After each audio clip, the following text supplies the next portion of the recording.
이 와중에 이제 일본 오사카가 제대로 사고가 터졌죠. 네. 올림픽 성화 봉송을 거부를 했습니다. 네. 오사카가 자기 도로로 지나가지 마라. 왜? 코로나가 너무 많아 지금. 큰일 났어. 오사카 죽겠어. 근데 이렇게 이게 해가지고. 더 웃기는 게 뭔 줄 알아요? 네. 자, 이게 원래 성화 봉송이 이렇게 쫙 왔습니다. 네. 여기인데 여기서부터 오사카 도심 초입이야. 그러니까 여기 있다가 니들 이리로 가. 성화가 워프를 하는 거야. 그러면 이 성화가 이리로 이제 넘어가는 동안에 시간이 있을 거 아니에요. 그쵸. 그러니까 이제 이 시간을 때우기가 뻘쭘하잖아. 네. 그러니까 오사카가 자, 여기에 요쪽에 저수지 산길이 있어. 사람 아무도 안 가는데. 네. 여기서 뛰어가지고 헐. 그 그림을 붙여가지고 자연스럽게 연결해. 이렇게 된 거야. 이게 뭐야? 아니 이런 조작을 아니 이거는 무슨 올림픽이 무슨 뭐 미니 시리즈도 아니고 성화가 막 여기저기서 동시에 터지고 막 껐다 켜지고도 웃긴데 여기까지 왔던 성화가 이리로 워프를 해갖고 기다리고 있는데 이 기다리는 동안 오사카가 아무것도 안 하면 뻔하니까 도심지는 댕기지 말고 저 산길에 저수지 이런 쪽 길에 네. 이 조깅 코스 뛰는 걸 찍어가지고 그걸 내보내라는 거야 지금 상황이. 그러니까 공공 도로로 가지 말라고 그랬대요. 그러니까. 그럼 씨 성화가 무슨 뭐 밀수품이야?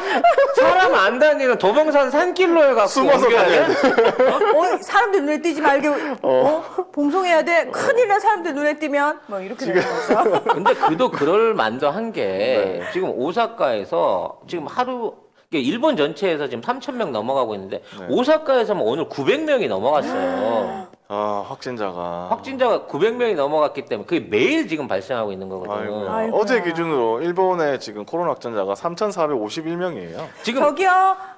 일본 특파원분 그 일본 일상 부럽다고 하신 분 있잖아요. 그분 네. 지금 멀쩡하신 거죠? 어디 계세요? 근데 더 큰 문제는 뭐냐면 네. 오사카는 하루에 15,000명을 검사를 해요. 그래가지고 거기는 계속 거기서 많이 800명 우리는 이상이 나온 15만 거야. 명 하는데? 어? 우리는 하루에 15만 명 넘게 하는데. 그러니까 이게 오사카가 그 중에 제일 많이 한 거야. 인구가 그렇죠. 800만이라서. 그렇죠. 제일 많이 하고 있는 곳이에요. 그래서 야 근데 왜 도쿄는 그거밖에 안 나와? 600명밖에 안 나와? 검사를 하고 안 하니까. 물어봤더니 세상에 도쿄는 2,000명 정도밖에 검사를 안 검사 안 한대. 하잖아. 근데 600명, 700명이 나와. 아이고야. 그러니까 확진율이 30%라는 얘기야. 30%. 거기는 와. 그러면 800만에 오사카도 15,000명을 하는데 왜 도쿄는 안 하느냐? 지금 봉쇄 풀어놓고 올림픽 준비하고 있는데 성화봉송까지 그쵸? 하고 있는데. 성화봉송 하고 있는 참에 아직 성화 오지도 안 했는데 경기 시작도 안 했는데 이마만큼 감염자가 나온다는 걸 알릴 수가 없으니까 줄여서 2,000명, 3,000명만 하고 있는데 계속 600명, 700명이 나오는 거란 말이에요. 그러니까 여기서 진짜 한 2만 명 하면 아우. 최소 4,000명, 5,000명 지금 나올 수밖에 없는 상황인 건데 이걸 억지로 짜부 시켜갖고 숨기고 있는 거란 말이지. 그나마 일본은 진짜 중증 환자들을 대상으로만 검사하잖아요. 네. 우리처럼 무증상인데 저 검사 한번 해볼게요. 이렇게 해서 검사할 수 있는 데가 아니에요, 일본은. 그리고 네. 더 놀라운 건 지금 일본에서 발생하고 있는 코로나 확진자가 이건 일본은 몰라요. 우리만 알아. 70% 이상이 영국발 바이러스, 영국발 변이 바이러스라. 그러니까 그게 되게 특이한 부분이에요. 어떻게 그렇지? 왜냐하면 일본 정부 여러분 기억 안 나세요?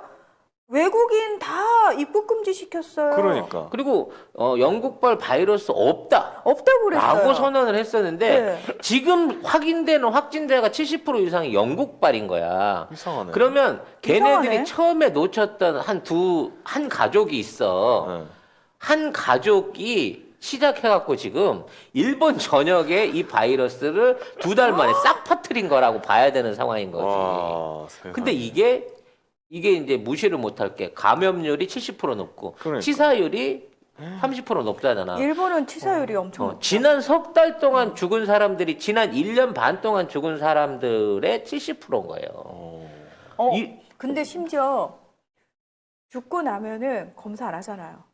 죽고 나는 때 그렇지. 검사 안 하잖아요. 일본은 그거예요. 그러니까 우리는 사망을 하고 나더라도 코로나19가 영향 미쳤는지를 검사하지만 일본은 일단 죽었어? 그러면 코로나는 검사 안 하는 거야. 그러니까 빼는 거죠, 숫자 자체를. 우리나라는 근데 뭐가 있어 사망하고 나면 그 다음에도 코로나 검사 하거든요. 하죠. 그래서 네. 이게 코로나 때문에 돌아가신 건지 아닌지 뭐 아닌지를 이렇게, 규명하고 구분을 하는데. 네, 숫자를 넣잖아요. 근데 일본은 안 그런다는 거. 네. 이런 상황에서 뭐 올림픽 예선전을 치르고 뭐 올림픽 준비를 하고 지금 자원봉사자를 모아서 교육을 시켜야 되는데 어떡해. 모이는 봉사자도 없을 뿐더러 아, 진짜 누가 하나. 어떡해. 이 자원봉사자들 가운데서 문제가 생기면 어떡할 거야. 양경호님, 애초에 영국발이 아니라 일본발이었을 수도. 그러네. 그럴 수도 있을 것 같다. 사실 모르고 있었지만 원료는 일본 안에 있었던 거지. 영국이 억울하겠네. 근데 그럼 영국이 사실 그랬으면 난리 친다. 근데 그래. 더 놀라운 건 이런 그 전반적인 상황을 관리해야 되는 일본의 그 후생 노동성에서 지네들끼리 또 20명씩 모여가지고 회식하다가 아이고. 23명 모여서 회식하다가 그 안에서 또 6명 나왔다는 거 아니야. 아, 왜냐면 비상사태 해제한 상황이기 때문에 가능한 거 아니에요? 괜찮아. 이제 그러면. 사태 해제되니까 4명 이상 실컷 모여 그러자마자 바로 공무원들이 모여서 그동안 밀린 회식, 그동안 못 나간 판공비를 갖고 거나하게 한 잔 잡섰어. 아이고. 근데 6명 바로 현장에서 나온 거야. 아무튼 그렇게 되고 있고 지금 지방 정부 실무자들이 공원처럼 외부 인원 출입을 이제 통제할 수 있는 오사카 여러 야외 공간을 잇는 방식으로 성화봉송을 비공개로 진행하자. 이거 비공개로 할 거면 올림픽도 그냥 비공개로 해라. 너 알아서 해라. 나를 모르겠다. 성화봉송도 비공개로 하는 애들인데 뭐 뭐 어떡해, 이거를? 경기는 제대로 보여줄라나. 그러니까요. 다 비공개 하려나? 난 이것도 의심스럽네. 나중에 결과도. 그러니까 다 비공개로 했는데 아니 지 분명히 중국 선수가 이겼는데 결과지가 일본 걸로 올라와서 일본에 메달 주면 그건 누가 증명해 줄까? 비공개인데. 그러니까요. 하여튼 뭐 이러자고 지금 저희 요시무라 지사하고 도쿄올림픽 조직위원회가 이렇게 제안을 했다. 비공개로 하자고 뭐 이렇게 했고 이 와중에 또 일본이 이게 또 참 이 비공개로 하는 그 성화봉송 중에서도 이게 그 사고가 났어요. 사고가 났는데 또 조직위원회가 이걸 숨겼어. 숨기다가 또 걸려가지고 또 공개를 했습니다. 이게 후쿠시마 현에서 국진당이랑 똑같아. 네, 성화봉송 관계 차량이 후쿠시마 현에서 4건의 사고, 교통사고 비슷한 이런 사고를 일으켰다고 얘기를 했습니다. 네. 조직위에 따르면 성화봉송이 시작된 25일 출발 지점인 축구시설인 제이빌리지에서 성화봉송 관계 차량이 주차장의 기둥을 파손시켰다. 또 같은 날 후쿠시마현 이와키시에서 성화봉송 장비를 운반하는 차량이 한 상가의 지붕을 들이받는 사고가 발생했다. 이어 27일에는 후쿠시마현 스카가와시에서 성화봉송 때 사용되는 차량이 편의점 주차장에서 후진을 하다가 일반 차량 전방에 부딪혔다.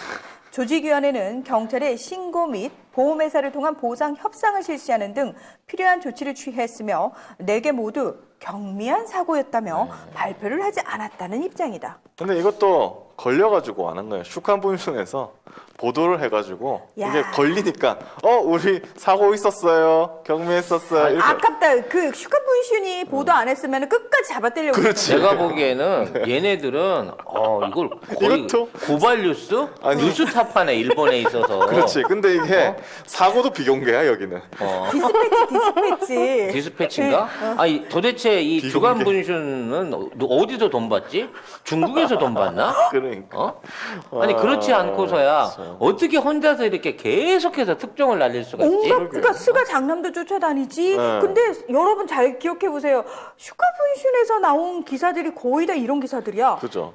진짜 동해 이게 번쩍 서해 번쩍. 어마어마한 취재력과 어마어마한 분야에 있어서 감시와 제보가 없으면 이게 도저히 이루어지질 않거든. 이 뭐지? 슈간 분수는 사실상 일본의 침투해 있는 중국 정보원들이 이 공국의 지시를 받아서 일본을 까는 기사를 만들기 위해서 운영되는 계속 감시하면서. 중국의 기관지가 아니냐 대박. 라는 와우. 생각이 들 정도로 정말 오만 가지 일을 다 하네요. 슈간 그러니까 연예인부터 시작해서 정치계까지 잘한다 되게. 다 알아. 되게 근데 정보력이 약간 좋은데? 무서운데? 그러네요. 약간 아무튼 정현우님께서 일본 국민들 지진보다 먼저 쪽팔려 죽겠다 뭐 여러분 해주셨습니다. 네. 저희도 몇 년 살아보지 않았습니까? 나 쪽팔려도 진짜. 죽진 않아요. 네. 그냥 마음만 아프죠. 정말 네. 어디 나서 우리나라 대통령이야 내가 뽑진 않았지만이라는 말도 하기 싫었던. 그렇죠. 예. 그래서 이 쪽팔림은요, 결국 정치 혐오를 부르고요. 그래서 사람들의 관심을 없앤 다음에 마음 놓고 저질러요. 감시의 눈을 없앤 다음에. 그렇죠. 쪽팔려도 바로 보는 시선이 필요할 것 같습니다. 그러니까 그 당시에 국제사회, 국제 시민들의 반응이 어땠냐면 분명히 한국이란 나라는 이명박근혜를 통해서 진짜 썩을 대로 썩은 나라에다가 어떻게 막 이랬거든요. 왜냐하면 그 전이 노무현 대통령이었잖아요. 노무현 대통령 당시 제 동생이 중국으로 유학을 가 있었거든요. 도대체 그 동생을 안 하는 일이 뭐야? 소개 좀 시켜줘. 의형제 만능 삼계. 동생. 네. 제 동생 중국어 전공이라 중국어 되게 잘해요. 예.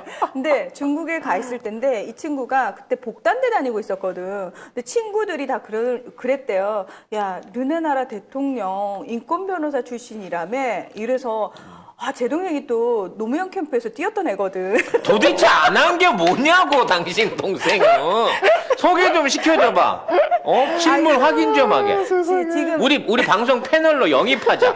지금 S사에 잘 다니고 있습니다. 네. 예. S사에 다니고 있기 때문에 여긴 나올 수가 없어요. 예. 그렇군요. 아무튼 그래서 그때 동생이 한국에 잠깐 들어왔을 때 저한테 그 얘기 하더라고요. 너무 기분이 좋다고. 우리나라 대통령, 노무현 대통령이라는 사실이 한국 학생들한테는 너무 자부심이라고. 그러면서 중국 애들이 되게 부러워했대요. 너네는 그런 훌륭한 대통령도 뽑는 나라구나 라고 얘기를 했는데 그 나라가 이명박근혜가 된 거예요. 그래서 사람들이 충격을 받았죠. 근데 더 웃긴 건 뭐냐면 거기서 바로 국민들이 1년 동안 촛불을 들어요. 어떤 폭력적 사태도 벌어지지 않고 촛불을 듭니다. 촛불 들어가지고 촛불 정권을 탄생시키면서 또다시 세계에서 가장 훌륭한 문재인 대통령을 또 뽑은 거예요. 그러니까 국제사회에서는 한국이란 나라의 정체는 뭐야 도대체 쟤네는. 그러니까 이명박근혜, 미국이 트럼프를 뽑았을 때 사람들이 뭐라고 그랬어요? 미국 막 갔네 그랬죠? 그 다음이 누구예요? 바이든이에요. 미국은 더 맛이 갔어요. 원래 그 수순이거든요. 그러니까 막 가기 시작하면 끝까지 맛이 가는데 대한민국은 거기서 확 치고 올라가는 저력이 있는 사람들이라는 겁니다. 박근혜 때는 서로 놀렸잖아. 너희 대통령 박근혜네 이러면 트럼프네. 저기 정말 아베네. 정말 싫다. 시진핑이네 이러면서 서로 논리 맛봤잖아요. 그러면서 누가 더 쓰레기를 뽑나로 경쟁을 해갖고 현재까지 미국이 1등인 것 같아요. 네.